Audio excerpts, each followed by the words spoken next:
السلام علیکم ورحمۃ اللہ وبرکاتہ۔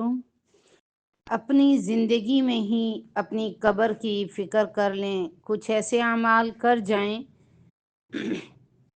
کہ اگر ہماری اولاد ہمیں یاد نہ بھی رکھے تو بھی ہم قبر میں اجر سے محروم نہ رہیں۔ جیسا کہ آج ہم اپنے آباء و اجداد کو بھول چکے، آنے والی نسلوں کو اپنے اجداد کے نام تک یاد نہیں، دوسری تیسری نسل بالکل فراموش کر جاتی ہے اپنے بڑوں کو۔ تو اپنی زندگی میں ایسے اعمال کر جائیں کہ جب ہمیں فراموش کر دیا جائے تو ہم اجر سے محروم نہ رہیں۔ قبر میں کام آنے والے 7 اعمال رسول اللہ صلی اللہ علیہ وسلم نے ارشاد فرمایا، انسان کے مرنے کے بعد بھی 7 اعمال کا اجر جاری رہتا ہے۔ جبکہ انسان اپنے قبر میں ہوتا ہے وہ 7 اعمال یہ ہیں: نمبر 1، کسی کو علم سکھایا ہو۔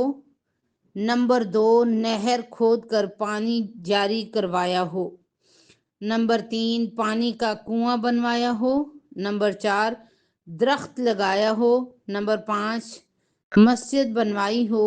نمبر 6، قرآن مجید کو اپنے پیچھے چھوڑ گیا ہو، یعنی قرآن کریم خرید کر وقف کر دیا ہو، یا کسی کو قرآن پڑھا دیا ہو، یا کسی کے پڑھنے میں اس کی مدد کر دی ہو۔